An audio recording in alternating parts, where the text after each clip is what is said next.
और अभी लखनऊ से एक बड़ी खबर आई है। एनएसजी की टीम फिर विधानसभा के अंदर पहुंची है। विधानसभा के अंदर दूसरी बार ऑपरेशन शुरू किया गया है।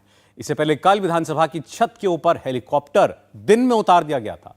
कमांडोज बुलाए गए थे। एनएसजी की टीम को स्पेशल असाइनमेंट पर लखनऊ भेजा गया है। यूपी पुलिस के इनपुट के बाद एनएसजी पूरा ऑपरेशन चला रही है। जहां जहां योगी का दफ्तर है वहां वहां एनएसजी पूरी सुरक्षा व्यवस्था जांचना चाहती है। विधानसभा के बाद दूसरी लोकेशन पर भी एनएसजी के कमांडोज भेजे जा रहे हैं। क्या वजह बताई गई, वहां से क्या जानकारी आई, देखिए इस रिपोर्ट में। योगी के दफ्तर पर हेलीकॉप्टर क्यों उतार दिए गए? यूपी विधानसभा के ऊपर क्यों उड़ रहे हैं सेना के हेलीकॉप्टर? अचानक से योगी के घर के पास क्यों भेजे गए एनएसजी एटीएस के 200 कमांडो?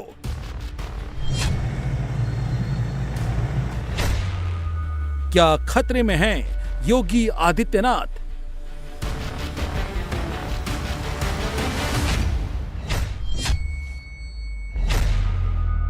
यह आशंका, ये फिक्र ऐसे ही नहीं है। इसकी वजह भी है। जब से योगी आदित्यनाथ मुख्यमंत्री बने हैं तभी से उनके काम करने का तरीका कई लोगों को चुभ रहा है। इसी बात से समझ सकते हैं कि कोई भी ऐसा महीना नहीं है जब योगी आदित्यनाथ को जान से मारने की धमकी नहीं मिली हो। वो चाहे अप्रैल 2021 को सीआरपीएफ को मिला ईमेल हो या फरवरी 2022 में लेडी डॉन के ट्विटर हैंडल से मिली धमकी। इसी साल अप्रैल में मिराज अंसारी, अमीन और एक चैनल के सीएफओ को मेल के जरिए 3 बार योगी आदित्यनाथ को जान से मारने की धमकी दी गई। इसीलिए जब योगी के दफ्तर और उनके घर के पास के इलाके में सेना के हेलीकॉप्टर मंडराते दिखे तो सड़क पर गाड़ियां थम गई। फिक्र तब और बढ़ गई जब विधानसभा की छत पर सेना के अफसर और कई कमांडो दिखाई दिए, जिसके बाद लोगों की धड़कनें बढ़ गईं। अनहोनी का डर सताने लगा। दरअसल ये इलाका हाई सिक्योरिटी जोन है। यहाँ परिंदा भी पर नहीं मार सकता। यहाँ विधानसभा, मुख्यमंत्री कार्यालय लोक भवन, बापू भवन, पुराना मुख्यमंत्री कार्यालय शास्त्री भवन, योजना भवन, करीब 1.25 किलोमीटर दूर योगी आदित्यनाथ का घर, मुख्यमंत्री आवास 5 कालिदास मार्ग स्थित है। इस 2 से 3 किलोमीटर के दायरे में सारे वीवीआईपी आवास हैं। यूपी की राजधानी लखनऊ में मंगलवार दोपहर 1 बजे का करीब वक्त था और एकाएक नो फ्लाइंग जोन यानी कि विधान भवन और लोक भवन के सामने हेलीकॉप्टर आकर के मंडराने लगे। एकाएक किसी को समझ में नहीं आया कि नो फ्लाइंग जोन में आखिर हेलीकॉप्टर कैसे आ गए। एकाएक लोगों के बीच कौतूहल का विषय बना और लोगों ने यहीं पर विधानसभा के सामने खड़े होकर के अपने मोबाइल फोन से हेलीकॉप्टर्स की फोटोग्राफ लेना शुरू कर दिया गया।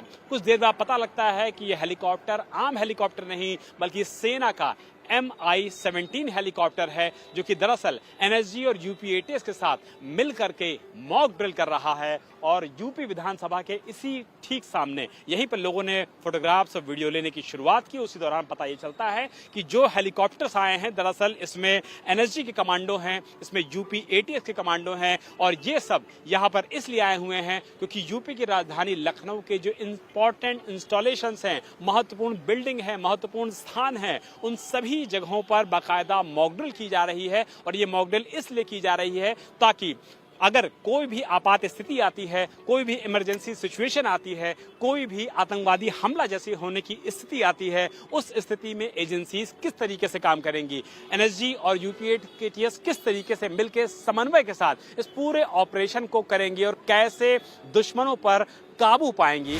बात इसकी है कि जहां ड्रोन तक नहीं उड़ सकते वहां हेलीकॉप्टर कैसे उड़ रहा है?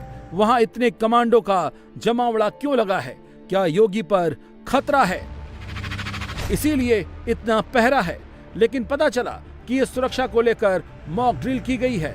अगर कभी इमरजेंसी के हालात बन जाते हैं तो विधानसभा और मुख्यमंत्री के दफ्तर को कैसे बचाना होगा, इसलिए ये मॉक ड्रिल की गई।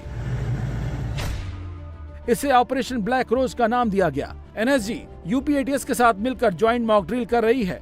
अभी इस मॉक ड्रिल का मकसद है एरिया मैपिंग और महत्वपूर्ण जगहों की सुरक्षा करना। विधानसभा और लोकसभा भवन के हर एक एंट्री पॉइंट और एग्जिट पॉइंट को समझना और अगर कहीं से भी आतंकी हमला हुआ तो उस पर निपटते हुए एनएसजी के कमांडो, यूपी एटीएस के कमांडो उसके साथ स्थिति को सामान्य कर सकें, इसकी ये पूरी तैयारी है। करीब 100 एनएसजी के कमांडो और साथ में यूपी एटीएस के कमांडोज का ये ज्वाइंट ऑपरेशन है, जिसे एनएसजी के कमांडिंग ऑफिसर और आईजी एटीएस की निगरानी में किया जा रहा है। लोक भवन जो कि मेरे ठीक पीछे है, उत्तर प्रदेश के मुख्यमंत्री योगी आदित्यनाथ का सरकारी दफ्तर, और ठीक सामने पड़ती है विधान भवन, यानी कि जहां पर उत्तर प्रदेश विधानसभा के सभी माननीय विधायक बैठते हैं, एमएलसी बैठते हैं, मंत्री बैठते हैं, डिप्टी सीएम बैठते हैं और खुद मुख्यमंत्री योगी आदित्यनाथ बैठते हैं। और यहां से बामुश्किल चंद कदमों की दूरी पे, यानी कि बामुश्किल 1 से 1.5 किलोमीटर पर है 5 कालिदास मार्ग, यानी कि मुख्यमंत्री योगी आदित्यनाथ का सरकारी आवास। इससे पहले भी मुख्यमंत्री को कई बार जान से मारने की धमकी आ चुकी है और इसको देखते हुए भी एजेंसीज ने हमेशा धरपकड़ की है, लोगों की पकड़ की है। और ऐसे में एजेंसीज के सामने सबसे बड़ी चुनौती है इन इंपॉर्टेंट इंस्टॉलेशंस की सुरक्षा करना, इनकी रक्षा करना, क्योंकि अगर कोई भी 26/11 जैसा मिसाप होता है, किस तरीके की आतंकवादी घटना होती है, तो सभी एजेंसीज मिलकर के कैसे काम करेंगी, एनएसजी के साथ मिलकर कैसे काम करेंगी, यूपी एटीएस के साथ, एम्बुलेंस का रिएक्शन क्या होगा, फायर ब्रिगेड का रिएक्शन क्या होगा, इन सभी तमाम रिएक्शंस को देखने के लिए, परखने के लिए बाकायदा मॉक ड्रिल की गई और यह पता लगाया गया कि अगर ऐसी वन टाइम रियल सिचुएशन आती है तो एजेंसीज का समन्वय किस तरीके से होगा, किस तरीके से एक दूसरे की मदद होगी। मुख्यमंत्री योगी आदित्यनाथ की सुरक्षा को लेकर धमकी भरी चिट्ठियां मिलती रही हैं।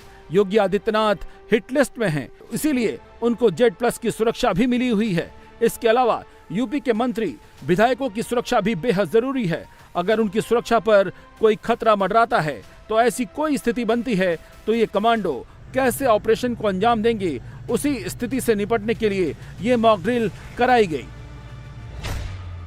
जिसमें एक Mi-17 हेलीकॉप्टर के साथ ऑपरेशन किया गया। Mi-17 किसी भी अप्रिय घटना के वक्त उड़ान भर सकता है। 26 से 11 आतंकी हमले जैसी सिचुएशन बनाकर उससे बचने की तैयारी की गई। ठीक वैसी ही स्थिति बनाकर वहां से उड़ाया जाएगा, जिसमें एक साथ करीब 14 एनएसजी के कमांडो और अफसर शामिल किए जाएंगे। कैसे चारों तरफ से घेराबंदी करके दरवाजों और खिड़कियों से अंदर जाना है। इन कमांडो के पास रडार, रोडो सर्विलांस कैमरा, मिनी ड्रोन शामिल हैं। आईईडी लगाकर धमाके के साथ दरवाजे तोड़कर कैसे दुश्मन पर अटैक करना है, इनका साथ देने के लिए कैनाइन यूनिट के डॉग स्क्वाड को भी शामिल किया गया। दूसरी तरफ बॉम्ब डिस्पोजल स्क्वाड पूरी बिल्डिंग में बॉम्ब को ढूंढेगा। लखनऊ में मॉक ड्रिल की शुरुआत हो चुकी है और मॉक ड्रिल में सबसे पहले शुरुआत हुई है लोक भवन, यानी कि मुख्यमंत्री का सरकारी कार्यालय। यहां पर बम दगाते हुए जो यहां पर मॉक ड्रिल की गई है, उसके मुताबिक जो आतंकी हैं वो फिलहाल बम दगाते हुए अंदर दाखिल हुए हैं। यानी कि लोक भवन परिसर में इस समय की कॉल ये है मॉक ड्रिल के हिसाब से कि टेररिस्ट अटैक हुआ है, यानी कि आतंकवादी हमला हुआ है, तेज धमाके हुए हैं। और तेज धमाके के बाद बाकायदा देखिए कि किस तरीके से फिलहाल यहां पर लोक भवन में टेररिस्ट स्ट्राइक हुई है और बड़े बम दगाते हुए फिलहाल यहां पर पूरी तरीके से जो टेररिस्ट हैं वो अंदर घुसे हैं। लोक भवन का ये मेन गेट है, एनएसजी के कमांडोज पहुंच रहे हैं और रियल टाइम एक्शन लेने के लिए फिलहाल जो पुलिस की टीमें हैं वो फिलहाल लोक भवन के पास आ गई हैं, ताकि टेररिस्ट स्ट्राइक जो हुई है, जो टेरर अटैक हुआ है लोक भवन में, जिसकी मॉक ड्रिल की जा रही है, अब फिलहाल देखिए एनएसजी के भी जो सीनियर ऑफिसर्स हैं उन्होंने यहां पर आना शुरू कर दिया है। और दोनों गेट, यानी कि गेट नंबर 3 जिसके ठीक सामने से हम मौजूद हैं और गेट नंबर 9 से जो एनएसजी के कमांडो हैं, एटीएस के कमांडो हैं, वो फिलहाल अंदर जाएंगे और इस पूरे टेरर स्ट्राइक को किस तरीके से कंट्रोल करना है, किस तरीके से मोबिलाइज करना है और कैसे। खतरा योगी आदित्यनाथ पर है। इसकी गंभीरता को इसी से समझ सकते हैं कि केंद्र सरकार ने योगी आदित्यनाथ को Z+ कैटेगरी की सुरक्षा दे रखी है। योगी जहां जाते हैं वहां ये Z+ के घेरे में रहते हैं। ये तस्वीरें आज की हैं, जब योगी उज्जैन महाकाल मंदिर पहुंचे और भृतहरि गुफा में दर्शन किया। Z+ सिक्योरिटी के कमांडो साय के साथ उनके साथ चलते रहते हैं। सीएम योगी जिस गाड़ी से चलते हैं वो बम प्रूफ है। योगी जहां भी जाते हैं 15 गाड़ियों की फ्लीट में उनकी गाड़ी रहती है। सीएम योगी के साथ हर समय एनएसजी यानी कि नेशनल सिक्योरिटी गार्ड के 25 कमांडो रहते हैं।